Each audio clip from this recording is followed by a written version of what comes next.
एक बार एक जंगल में एक शेर अकेला बैठा हुआ था। वह अपने बारे में सोच रहा था कि मेरे पास तो तेज धारदार मजबूत पंजे और दांत हैं, साथ ही मैं एक बहुत ही ताकतवर जानवर भी हूँ, लेकिन फिर भी जंगल के सारे जानवर हमेशा मोर की ही तारीफ क्यों करते रहते हैं। दरअसल शेर को इस बात से बहुत जलन महसूस होती थी कि सभी जानवर मोर की तारीफ करते थे। जंगल के सभी जानवर कहते थे कि मोर जब भी अपने पंख फैलाकर नाचता है तो वह बहुत सुंदर लगता है। यही सब सोचकर शेर बहुत दुखी हो रहा था। वह सोच रहा था कि इतना ताकतवर होने और जंगल का राजा होने पर भी कोई उसकी तारीफ नहीं करता है। ऐसे में उसके इस जीवन का क्या मतलब है। तभी वहां से एक हाथी जा रहा था। वह भी काफी दुखी था। जब शेर ने उस दुखी हाथी को देखा तो उससे पूछा, तुम्हारा शरीर इतना बड़ा है और तुम ताकतवर भी हो, फिर भी इतने दुखी क्यों हो? तुम्हें क्या परेशानी है?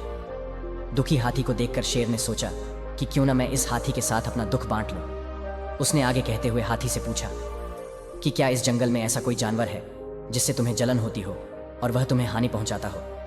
शेर की बात सुनकर हाथी ने कहा, जंगल का सबसे छोटा जानवर भी मुझ जैसे बड़ा जानवर को परेशान कर सकता है। शेर ने पूछा, वह कौन सा छोटा जानवर है? हाथी ने कहा, महाराज, वो जानवर चींटी है। वह इस जंगल में सबसे छोटी है, लेकिन जब भी वो मेरे कान में घुसती है तो मैं दर्द के मारे पागल हो जाता हूँ। हाथी की बात सुनकर शेर को समझ में आ गया कि मोर तो मुझे चींटी की तरह परेशान भी नहीं करता है, फिर भी मुझे उससे जलन होती है। ईश्वर ने सभी प्राणियों को अलग अलग खामियां और खूबियां दी हैं। इसी वजह से सारे प्राणी एक जैसे ही ताकतवर या कमजोर नहीं हो सकते हैं। इस तरह शेर को यह समझ में आ गया कि उस जैसे ताकतवर जानवर में भी खूबियों के साथ कमियां हो सकती हैं। इससे शेर के मन में उसका खोया हुआ आत्मविश्वास फिर से बढ़ गया और उसने मोर से जलन करना बंद कर दिया। दोस्तों, इस कहानी से हमें यह सीख मिलती है कि हमें कभी भी किसी की खूबी देखकर उससे नहीं जलना चाहिए, क्योंकि हम सभी में अलग अलग खूबियां और खामियां होती हैं।